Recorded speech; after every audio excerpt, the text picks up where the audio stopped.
Hey, welcome back, folks. Michael Hyam and Leanne Caruso. Sorry, Leanne, do I always say my name first? Leanne Caruso and Michael Hyam of Franchise Assembly. We are back with LFG, your unfiltered podcast of franchise education for our franchise community and industry. Super excited for this coming episode. But before we get to that, Leanne, how you doing? What's going on? How's the summer treating you? I'm doing good. I just got back from Vail for the summer board meeting, and I'm heading to Atlanta next week for FCXC. And then after that, I finally get to take a vacation to Key West. Oh, sounds like Vail might have been a bit of a vacation. It probably was more of a vacation than the summer board meeting. Yeah. And Atlanta, I don't know what FCXC is, but I know, it's that smaller version of the franchise marketing and tech assembly in Tampa. They're trying to replicate what we're doing. Is that what's going on? Yeah, that's probably what that is. Well, I'm I'll gonna go see check you it at out. FCXC, Leanne, and I'll make sure that you finally do some work. Wow, okay. Okay, I'm excited. Roll it It'll out. be good. It'll be good. What are you doing this summer? I'm ready to rumble. What am I doing? Well, I was supposed to go to Israel, Well, but yeah, I think they're having like a little bit of a conflict yes, there. a little bit. Just a small one, but I'm glad that trip got so canceled for you.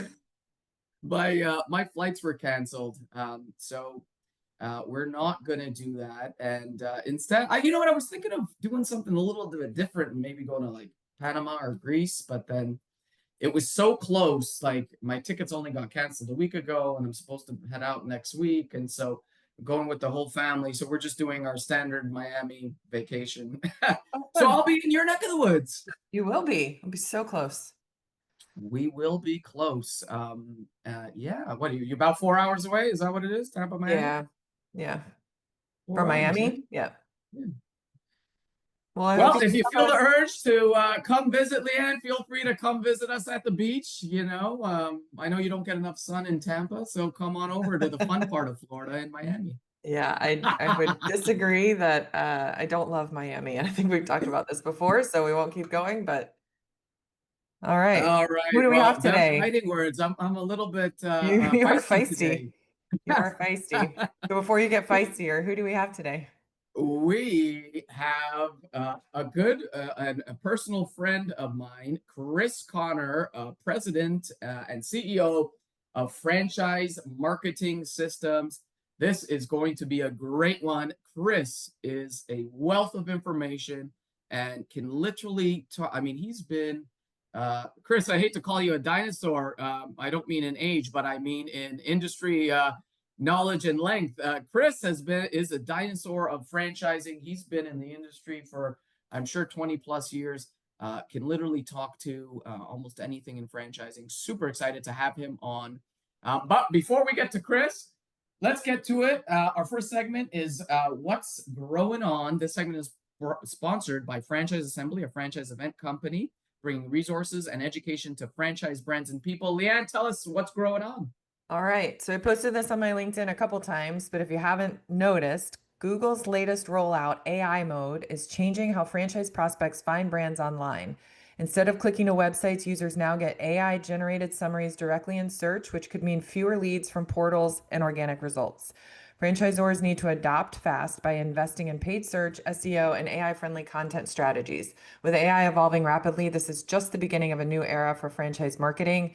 Pay attention to it, guys. It is a big deal, and it's affecting how people are finding us online, both consumer and fran dev. So Yeah, I've shared totally. a couple resources on my LinkedIn page if anyone's interested. For those of you who don't follow Leanne, she's got a solid 17 followers. So please, Help just me. kidding. Follow her. She always has great tidbits and snippets of information. I personally, I mean, not for lead generation, but I sometimes like the quick little summary, Yeah. because then I don't have to go down. And I guess Yeah. that's why it would be affecting Yeah. lead generation, because you're like, oh, I got what I need right here. Screw this. But yeah, another change is we've talked about this one, is how to beat LinkedIn's organic reach algorithm. Oh my goodness, LinkedIn, we have a love-hate relationship with LinkedIn. LinkedIn's algorithm has made it harder than ever to get organic content in front of the right audience, but franchise leaders can still win. A recent Forbes article highlights best practices like optimizing your profile, posting consistently, and using niche groups and newsletters to grow reach. It's about starting conversations, not just broadcasting. For franchise executives, it's a reminder that LinkedIn success isn't luck, it is strategy. And you know what? I tell you this and read this to you, but heck, you know what? I don't know. These ebbs and flows of LinkedIn is a little bit wild because I'll post here and get 2 to 3,000 impressions, and the next day I get 2 to 300. So I don't know if I'm saying that's a bunch of malarkey, but hey, we'll keep trying and hopefully we can figure out optimization. Yeah, it's frustrating everyone right now. Here's What a else, big one. Leanne? What? Yep. Mayweather Boxing and Fitness faces franchisee lawsuits. Floyd Mayweather's boutique fitness brand is under pressure as more than half of its U.S. locations have closed and franchisees file lawsuits. Operators claim the company overpromised celebrity-driven support and underdelivered, with some paying tens of thousands for appearances that didn't move the needle. Over $8 million in claims are stacking up. It's a cautionary tale about the risks of celebrity-backed franchising when brand promise and operational support don't align. Ouch. Wow. So he showed up, but that didn't translate into sales. Is that what I'm understanding? Yep. Yep. Well, yeah, that's what it sounds like. I'm sure there's a lot of other issues as well. But well, I like Mayweather. He's a nice guy. yeah, I'm sure he is. Yeah. Yeah, well, hopefully things turn around for them. Anyways, if you want to share what's going on in your world, send us an email to podcast@franchiseassembly.com. And now, before we get to our franchise royals, this segment is sponsored by Franchise Marketing and Technology Assembly. Not to be confused with that other, what was that, FCXC something that we're going to? This is the one you want to sign up for, folks. Join us in Tampa November 3rd for the Franchise Marketing and Technology Assembly, a 1.5-day event where franchise marketers and tech leaders come together to share what's working, what's next, and how to stay ahead in 2026. If you're shaping the future of franchise marketing, this is the room to be in. Visit website franchiseassembly.com. Leanne, who is your royal? My royal is a good friend of both of ours, Brent Greenwood. He has recently moved over to Sport Clips as the VP of Fran Dev. So I just wanted to shout him out and congratulate him on his new role.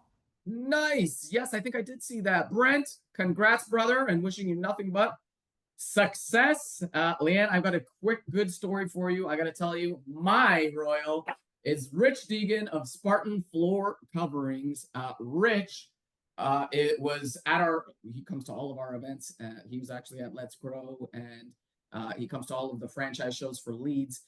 He was at our client appreciation party in Houston. And I got to tell you, here I am celebrating our clients. And then out of nowhere, he busts out this beautiful bottle of 18-year-old Macallan Scotch. Oh, actually, I think I have it right here. Where am I turning? It is literally right here. Yeah. Oh my gosh. That's he amazing. Hands that to me. We're here celebrating our customers. And then he turns around and celebrates me. Rich, you are the man. I love you. You shouldn't have done that. It is a very extravagant gift, but your generosity knows no bounds. Thank you very much, Rich. What do you think about that, Leanne? What do you think about that? I think that's amazing. That just goes to show how appreciative your clients are for you. They are amazing. That's awesome. Yes. All right. So before we head to our show and tell segment, please take a moment to learn about our podcast sponsor and one of our favorite people, #Karen, from Subtle Strauss. Franchisors love Subtle Strauss because we protect their brand standard across all marketing channels. Z's love our marketing platform because they can customize, print, download, and mail brand right collateral for their local market in minutes. Want to see how it works? Connect with me, Karen Wenning, on LinkedIn. Okay, hey, so we are back. We're back to the show with show and tell. Of course, for those of you that follow us, This segment is where we have industry experts, leaders who provide insights, ideas on what's going on in the franchising segment. And boy, oh boy, do we have an industry leader this time. We've got Chris Connor, president of Franchise Marketing Systems. Chris, I said a little bit earlier, has been around in the franchise sector for a very, very long time. He is actually also an avid supporter of the National Franchise Show, literally exhibits at every single show we've had for well over a decade. A strong supporter of Franchise Assembly, an industry leader that speaks and hosts seminars at the Let's Grow conference. But Chris, tell us a little about yourself and about Franchise Marketing Systems and your journey in franchising. Thank you, Michael, and Leanne. Thank you so much for having me on the show. Absolutely. I'm actually for 20 years now doing the shows. It's been that long. He didn't want to age you. Yeah, these are not fake gray hairs here. It's definitely starting my age. Yeah, huge supporters of the show, huge supporters of the conference. You guys do a phenomenal job. And there's a lot of great people in the franchise industry, and you are two of them. And just so thankful to be aligned with you in all these different ways. So I've been doing this now for 25 years for helping companies franchise, put together franchise models. I originally started out working for a company in Chicago where I learned the business. That's where I'm from originally, and had the opportunity to work with Jimmy John's from the first couple of restaurants, which is a big chain, a big U.S. chain. Actually, we're helping them franchise in Canada now, so they're U.S. and Canada. Auntie Anne's, European Wax Center, Two Men in a Truck, bunch of different brands. But where I have always worked is in that startup development part of it, where I help them figure out the franchise model, put it together, organize their business so that they can franchise and really understand how to take their business into the franchise market. That's kind of been my thing over the past 20 years. But I started FMS, my current company, in 2009. So we are, 16 years in now with FMS, and it's been a great ride. I'm a huge advocate for entrepreneurship. I love entrepreneurship. And I think franchising is great because it's a conduit for entrepreneurship for so many people who maybe don't have that natural inclination to do something on their own. Franchising is designed to give them that path, give them the tools, and help coach people how to become a business owner. That's great. Before we kind of dive into it, someone actually was asking me the other day, what does FMS do? So tell me, we can post it here, but tell me like everything that FMS does, because I think it's broader than what some people might think. Thank you. That reminded me of the Office Space. What exactly do you do? I, So we do a lot of different things.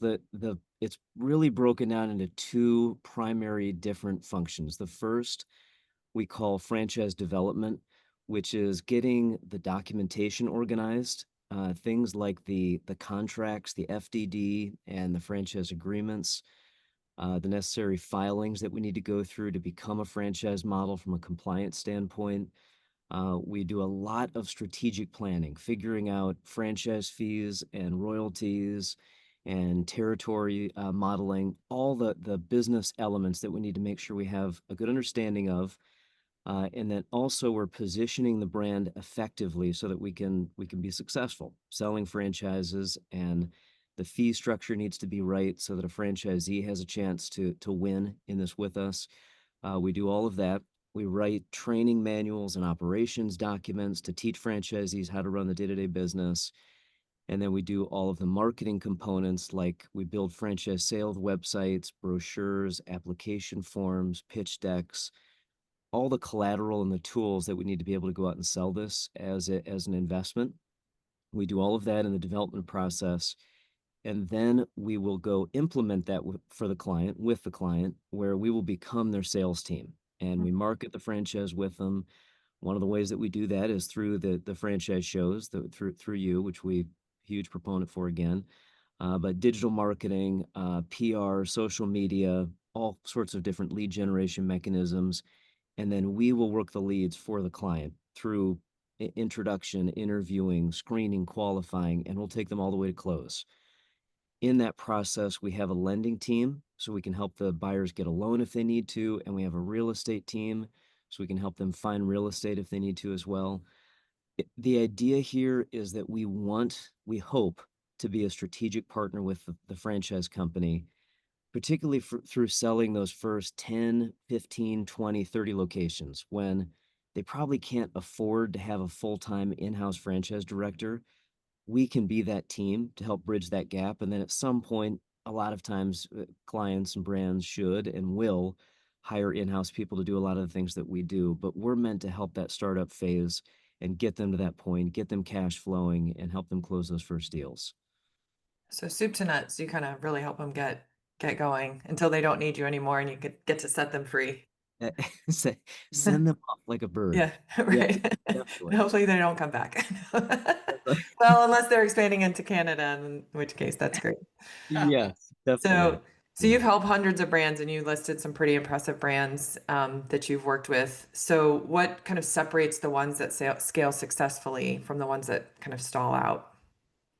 It's so interesting. I've seen and worked with so many and different types, shapes, sizes, and there's definitely some textbook answers to that, which we'll go through, like things that a company should have and factors involved in a business that help it be more successful doing this. But then there's a bunch of times that we've done this where on like one hand, you've got this brand that didn't have those things and they were crazy successful. And on the other hand, you had a brand that had everything and they weren't as successful. There's a big part of this that I found from doing it does come down to the entrepreneur themselves, the owner, the CEO, the leader of that company. And part of what makes these things go is that person's commitment to scale and growth. And it's funny because one example was a company that we worked with in the restoration industry. The guy on this hand again, he had 6 months in business. He worked out of his home. He did maybe $500,000 a year in sales. The company over here had been in business for 30 years, did 12 million a year in sales, and had every sort of credibility you could think of. This guy opened up 350 locations, sold for $250 million. This guy sold one and quit. And a lot of the difference was the guy on this side was so focused on growth. He did not want to be in the restoration business. And he was out there doing jobs when I met him, but quickly when we sold, he pulled himself out of those and focused on scale. He was in training, he was in support, he invested in the marketing, he did the shows, he did all the stuff that you have to do to really push and drive scale, where this other company, I think they were probably already successful enough. Maybe it wasn't the same urgency and they were so deep in the business. So it's things like that that are hard to put on paper and maybe look at from like a business, MBA standpoint and have them make sense. But if the owner is or is not focused on this and driven for scale, that definitely dictates what we see out of this. The other thing is that there's been a lot of businesses that we've worked with that just did something really innovative. It's cool, it's different, it's fun, it's engaging. And again, on paper, if you looked at it, it's like they don't have that many years of track record. Their financials are kind of new, but what they have is so fun, it just drew people in and it caught on. And we sold a lot of franchises and it took off. We had a franchise that crushed garbage like 3 years ago called Smash My Trash. And like a year and a half in business, pretty good model, but this crazy cool contraption. It was like an arm with a crushing wheel that smashes garbage. And we fought hard to get the first few people in, and then it caught on, and he sold 500 franchises in 3 years. It's like, Wow. who could have ever predicted that that would have happened?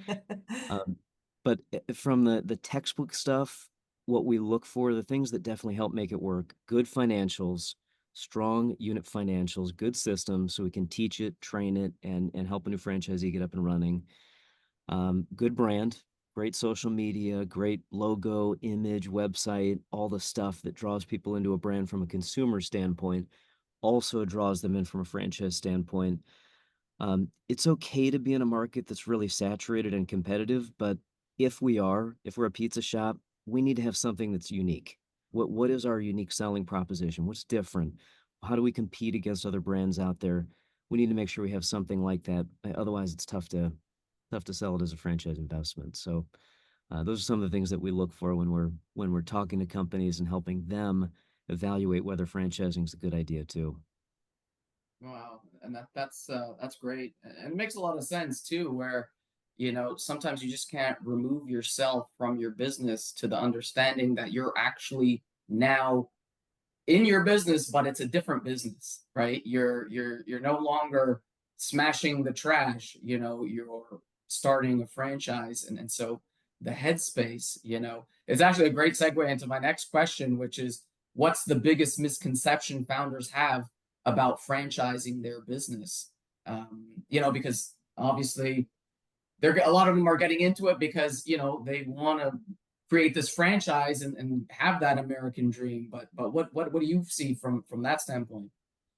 I can think of one good and one bad right off the top of my head. And I say that from the standpoint of the guy who is trying to show people that franchising can be a good way to grow your business. Um, the good one is that I think a lot of business owners assume that if you franchise, that once you do this, you lose control. You lose control of your brand, you lose control of quality, you lose control of all the things that you have worked so hard to make sure you do really well. Now I'm going to give it to someone else and they're going to mess it up. In a well-run franchise model, the franchisor has so many controls over the franchisee. The agreement is 98% in the franchisor's favor. You can dictate everything you want to the franchisee, how they interact with the customer, the vendors they use, the way their location looks, the equipment they have to use to operate, every single component that makes this thing work, you can dictate to them as the franchisor. And the argument that I will always put back to someone when they say that is, okay, growth comes with some degree of risk. That's going to happen. So let's compare opening up a new company-owned location that you pay for and you hire staff to run versus a franchise location. In the company-owned location, you have employees running it, and they're working for a salary. And not to say that you can't have good employees. I mean, there's definitely people that work for someone else that are great, but usually the person who's getting a paycheck is not as driven and motivated as the person who put their own money into it. The person with skin in the game and they've a vested interest and their butts on the line to make this thing work. That person, like an owner, like all of us here, are going to work 800 hours a week if we have to. We're going to go to the end of the earth to make someone happy and make sure that people have a great customer experience because it's our baby. And that is going to drive unit performance and consistency better than anything you could do from a company owned standpoint. That would be one. On the maybe bad side for selling franchising as a good idea, franchising is not fast money. And I definitely talk to business owners where they come into it and I think they look at it as like, I'm going to franchise and get rich in a year and I can get out of this thing and it's just going to be awesome. My bank accounts are going to fill up as soon as I do it. Um, it's definitely a very high margin, profitable business if it's done right. These things are financially very attractive business models if they're done right. Not only do they produce high volume or high margin cash flow once they're going, but they also get crazy valuations. And maybe that's another misconception we'll talk about. But franchising is definitely a way to build for an exit strategy, but it does not happen overnight. Usually in a well-run franchise system, the first year you're franchising, you're probably going to just about break even, maybe even lose some money on it because you should be investing. You should be putting into marketing. You should be hiring staff. You should be doing things that are continuing to build the model, build the infrastructure, and build the system so it can go from 10 to 30 to 50 to 100 and so on. If you don't do those things, if you just take the money as profit, and I've had all kinds of stories, but I remember one off the top of my head here. We had a client that we sold a first franchise for them, and that he took the franchise fee and went and bought a Range Rover. That was his first investment on the franchise. And it's like, dang it, Wow. man, come on. And that sort of thinking just it doesn't really work in franchising. You need to look at the big picture. You need to keep building it, growing it, and then it'll pay huge dividends once it gets going. The other misconception, bringing up valuations, that I run into a lot of is business owners, which I don't blame them. I mean, we're all one of them, and we work so hard. We put in so much blood, sweat, and tears into our business. Our assumption is that when we're ready to sell it, it's going to be worth a good amount of money. It's going to be worth a lot because I put so much into this and it's a great business and I love it. It's my baby. The reality is that when you go to sell a business that you own and operate, you're usually going to be lucky to get like 2, 3 times your earnings. So if you net $100,000 a year, the business is worth 200,000 to 300,000, which usually is not the kind of number, not the sort of opportunity that gets people like, oh, this is great, I can't wait. In the franchise model, that valuation goes up to 15 to 20 times. We've had a client sell for 34 times earnings. It's a much higher multiplier. The reason you get that bigger multiplier is because you're proving that it's not the Leanne, it's not the Michael, it's not the Chris that makes this work. There's a system that's been duplicated and proven. Now it becomes transferable, it becomes more valuable, and the buyer can take this formula and copy paste, copy paste, copy paste over and over again so that they can justify a much higher multiple when they go to purchase it for their valuation. So franchising is definitely a way to build for an exit. And I think some people come into this and they're looking at it as like either or. I might just sell it. I might franchise it. The thing's worth a lot. And it's like, usually, unfortunately, it's not worth as much as you think. But this franchise route could be a great bridge for you to get to the point where you do have something that has significant value and you can realize that kind of an exit that you really like to. Yeah, I don't think people realize, and I'm sure I consult with them on this, is how much investment it really takes to franchise. Like they may have, shoestring budgeted their business growth, when they started their little gym or whatever it was. But to become a franchise, it's a big investment. And I don't think they realize how much they need to invest. And you can't just go buy Range Rovers. You got to keep investing back in it. It's expensive, but yeah. So what foundational pieces beyond the FDD do you recommend to entrepreneurs when they're thinking of franchising that they need to have in place, or they need to get their life in order to make this happen for them? Get your life in order. Come on. Yeah, that's it. I love it. Yeah. So a lot of these things we can help with. This is stuff that we would propose to a business owner if they're going down this path. We can help you get these things together. We can help you get this organized. But the first thing I recommend is have a strategic plan for how you will intend to execute this. Before you do an FDD, make sure that you have all the numbers validated, that the fees make sense, the territory makes sense. What you don't want to do, my old boss used to say this all the time, you don't want to sell tickets to the Titanic. You want to make sure that this thing is a fair and equitable deal, that the franchisee can make money, that they can realize a return on investment in a time frame that's competitive and comparable to other brands in their market segment. We want to make sure that we have a system that's attractive, not only sellable, that we can get people to do it, but that once they're in, they'll stay and they'll continue to see value and continue to be able to justify the fees and things. The operations and training systems are probably, if not the most important, I would put them on par with anything else that you need to have in place before you offer the franchise model. There's a bunch of components to that, but one is just having the manuals, plain and simple, just, 300 pages of here's how you do what you do, everything that goes on in the business, everything that makes you, and the brand.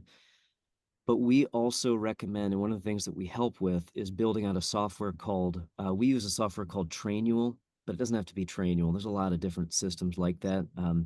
The term is an LMS system. And build out a software that helps you take that content and put it into a usable, teachable format. Big manuals are great, but in today's day and age, I don't know if in 10 years humankind might not be able to read anymore. And I'm probably in that boat too.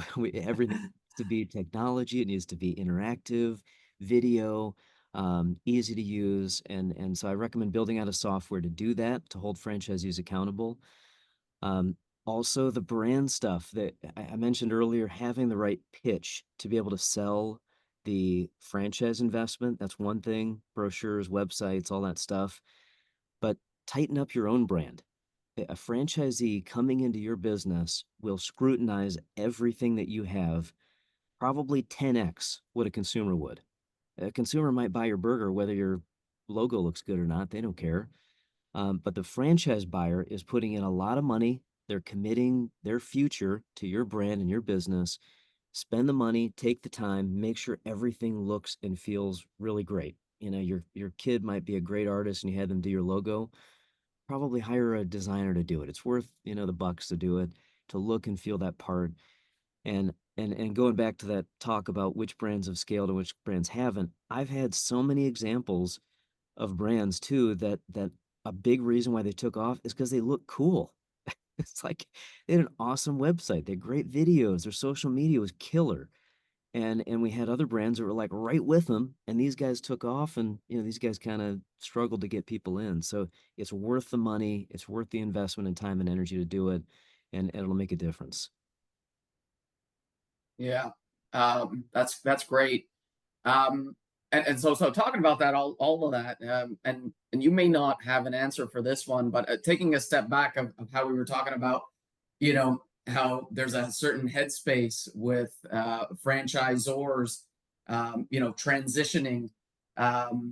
Is there something that you do, or how do you help founders transition from being operators to franchise leaders?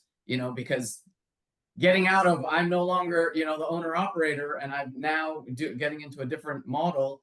Any thoughts on that at all that you delved into it? Yeah, and I wish I had a quick, easy answer for how to help and what we can do to help owners do this. But the one thing I guess that I would say we do is just continual reinforcement of here's why you're doing this.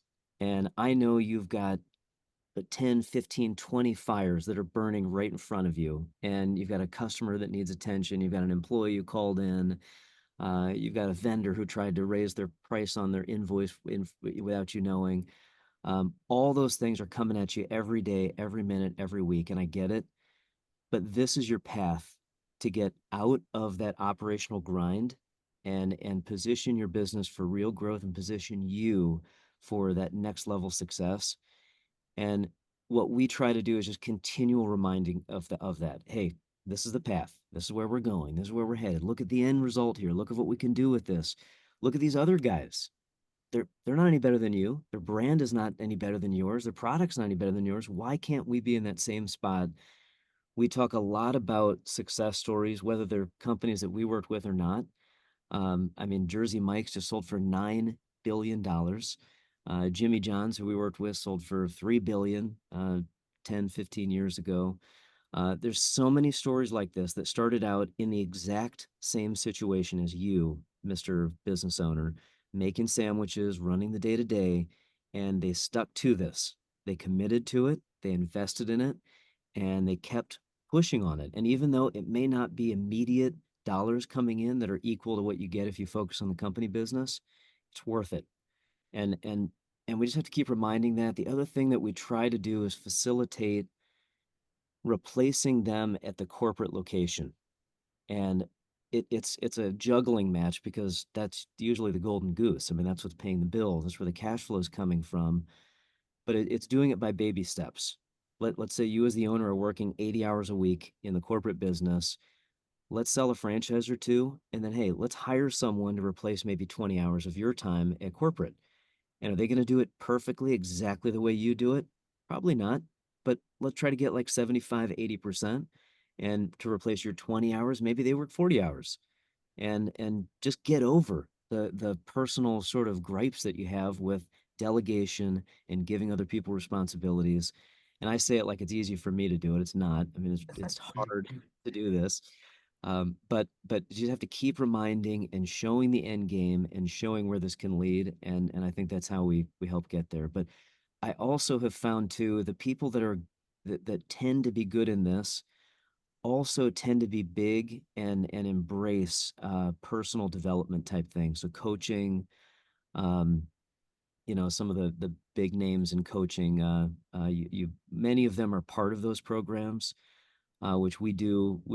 I don't know that we necessarily recommend any one of them over others, but I definitely recommend it. It's a good thing. Think about the future. Continue to be investing not only in the business, but in yourself and your education and where this is going.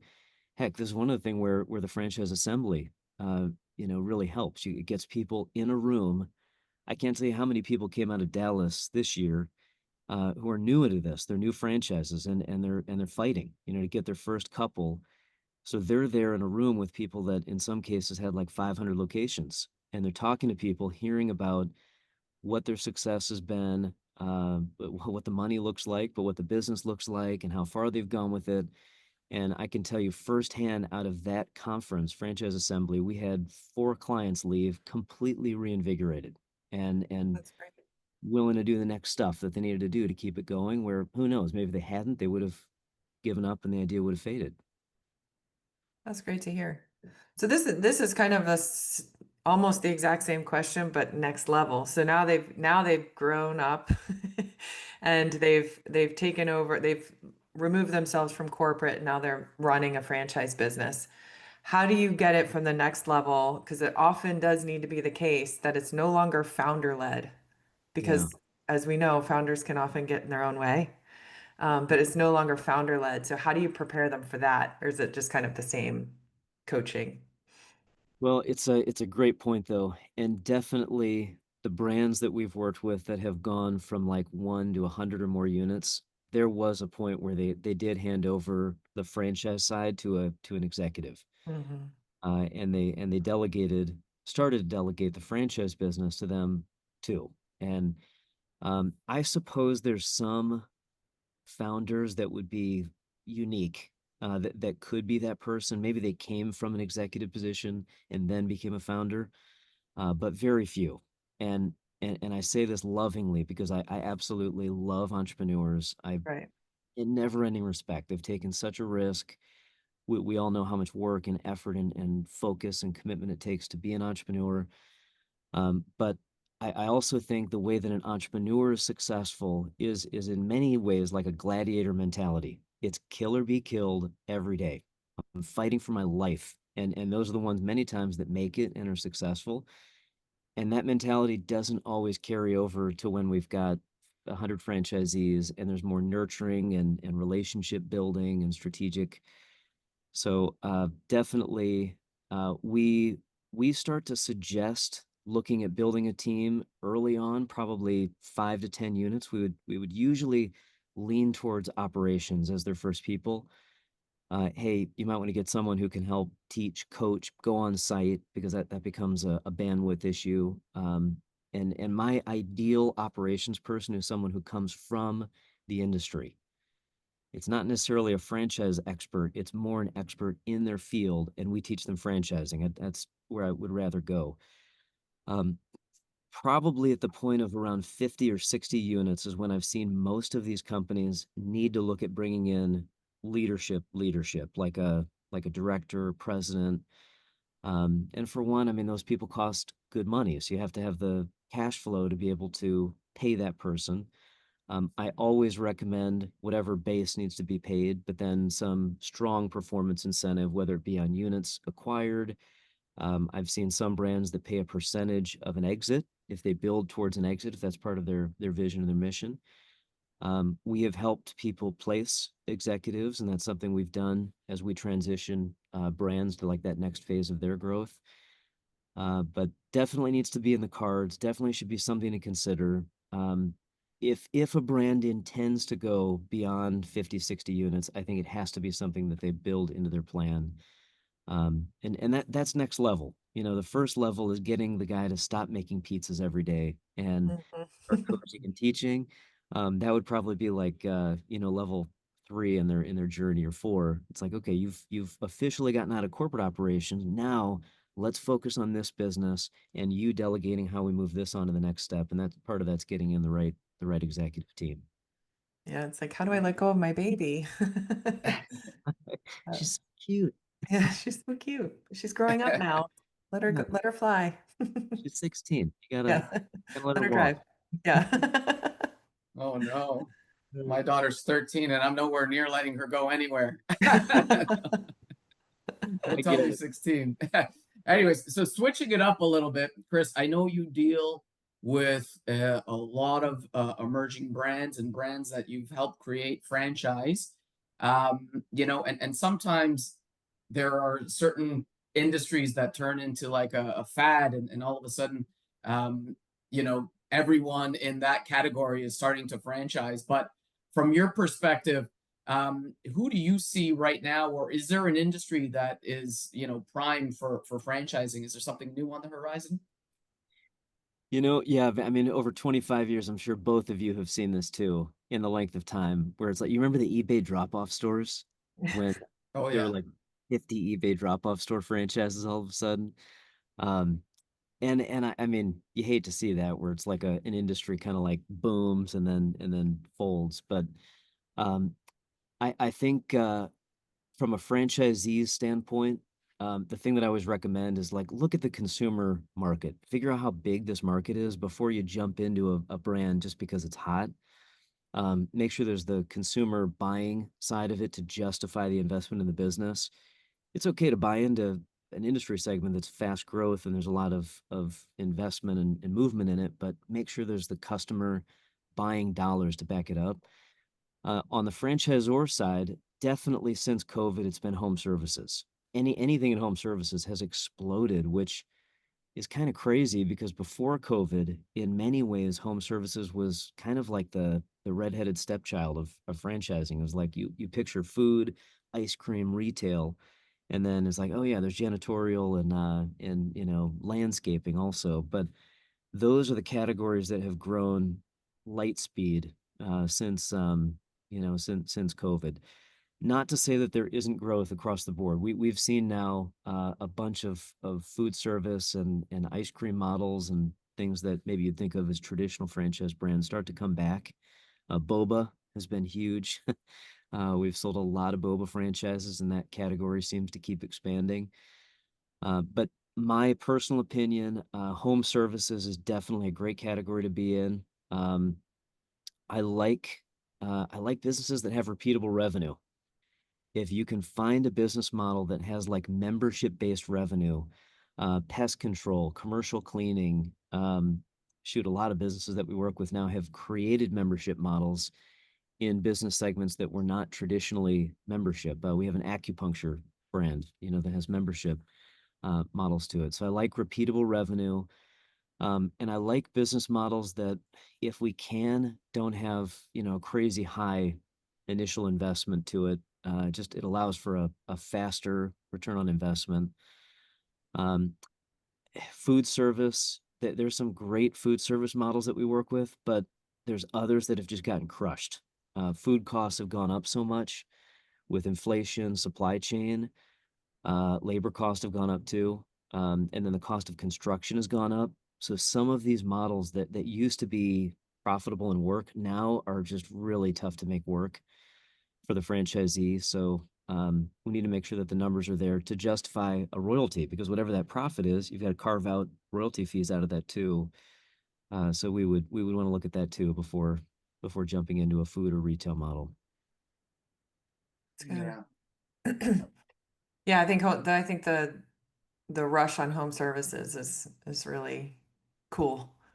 But It's it's been crazy. yeah, Yeah. it's interesting. So you've been doing this a long time, and you're obviously very passionate about what you do and passionate about entrepreneurship, which, drives franchising. So what kind of motivates you to keep building and franchise in the franchise space? Well, I guess in some ways I am the guy who's making the pizza still.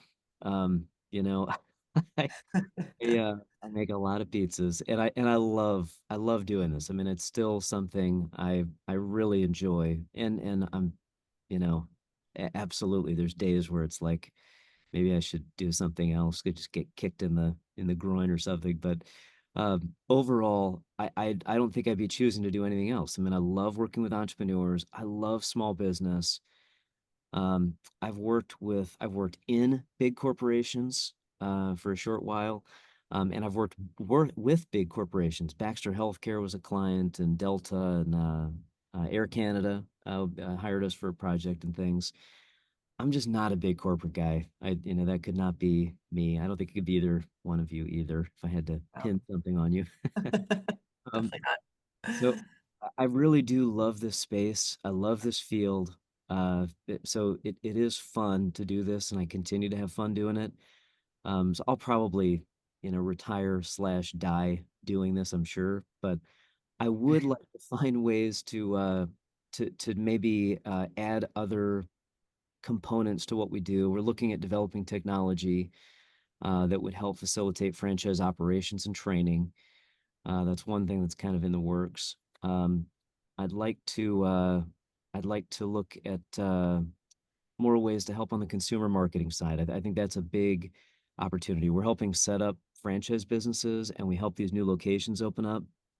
And there's an opportunity then to help market, promote, and drive business at the location level, which we're working on, finding ways to get into that too. So lots of avenues, but I think I think my if I have a concern in the world, it's that we protect entrepreneurship, and part of that is giving people a path for entrepreneurship, also creating enough opportunity for them, because if you lower the opportunity, you lower someone's willingness to take a risk and not just go get a job. So I think franchising has been a great proponent for the whole small business entrepreneur space. I think the IFA has done a great job protecting it, lobbying for it, and promoting it. I think our small role in this whole thing is to continue to be a vehicle to help companies find a path to do this, and then help them to give people an opportunity to become an entrepreneur. And that's kind of thing that really drives me and keeps me going too. That's so great. I love it. And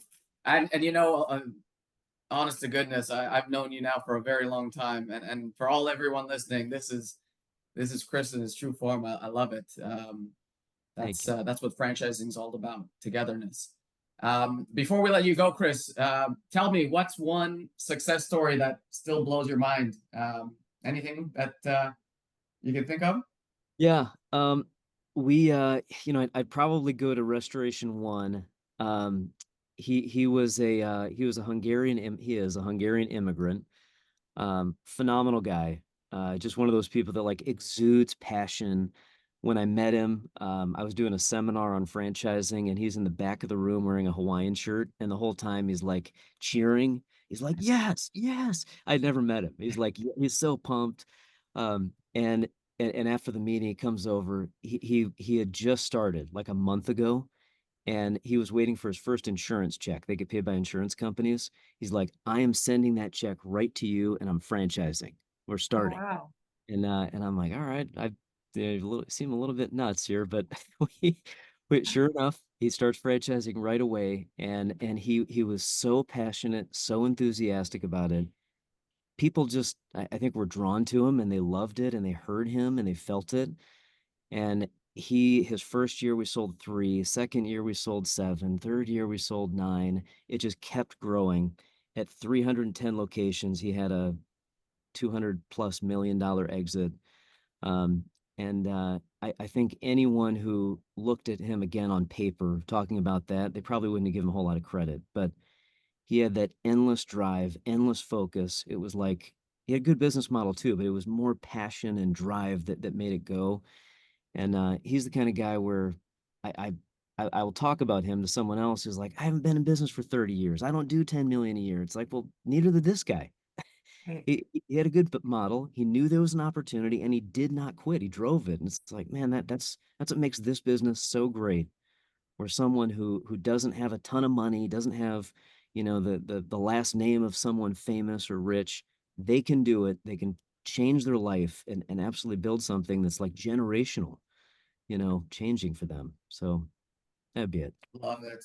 That That's is a a great wonderful story. story. Maybe we should have him speak sometime, Leanne. Yeah. That'd be- Telling that story. This has been phenomenal. Chris, thank you so much for coming on. Before we go, tell us, how does somebody find you? Is it best to reach out on LinkedIn, the website? How can we find you? Any and all. You can send me a messenger pigeon if you want to. Any way you would like to connect with me, my cell phone is 770-519-3910. Our website is www.fmsfranchise.com. We love to hear from anyone who is even remotely looking or considering this whole thing, and do not be concerned about having a call and a discussion. We love to hear from entrepreneurs and just people who are looking at this. So please reach out. So great. Amazing. Thanks, Chris. Thank you. Thank you. Thanks for coming on. I love you guys. Amazing. As I said in the beginning, Chris Connor is a wealth of information. Chris, thank you so much for coming on. That was awesome. Moving on to our last segment of the podcast, Franchise Mingle. We have a bunch of things coming up this fall, but before I jump into that, Franchise Mingle is sponsored by the National Franchise Show. Going into the next season of the National Franchise Show, by they I mean we, have gone from 13 to 14 franchise shows.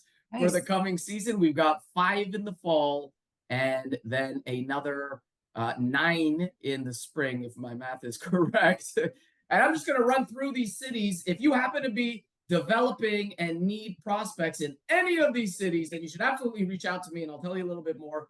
Denver, Detroit, Atlanta, Phoenix, Tampa, New York, New Jersey, Dallas, Cleveland, Houston, Chicago, Orlando, New England. A lot of you wanted that, which includes Providence, Boston, and the eastern part of Connecticut, Virginia, DC, and Portland. So a bunch of new cities there for franchise lead generation. But we are super excited because, of course, the Franchise Marketing and Tech Assembly is happening November 3rd, which is actually back-to-back with our Tampa Franchise Show, the 1st and 2nd. So stick around for the Marketing and Tech Assembly, which is on the 3rd. And right after that, on the 4th and 5th, is our Hello Mastermind Fall Retreat. So this is a full Tampa Franchise Week. That's Tampa Franchise Week. We're going to rebrand it to just Tampa Franchise Week. Rebrand it Tampa Franchise Week. And it's in Leanne's hometown. For any of you that don't know, I'll be announcing her home address a little bit later, live from this link, so you can go visit her. And then right after that, we have Let's Grow's Franchise Growth Assembly in Toronto, December 3rd and 4th. And of course, Let's Grow happening January 27th and 29th in Dallas. If you have any questions or if you haven't registered for any of these summit, assembly, conferences, and franchise shows, then please reach out to us and we'll tell you what it's all about. This episode was brought to you by Subtle Strauss, Marketing and Technology Assembly, Franchise Assembly, and the National Franchise Show. Thank you, everyone, for coming on out, and we'll catch you in a couple weeks. Bye.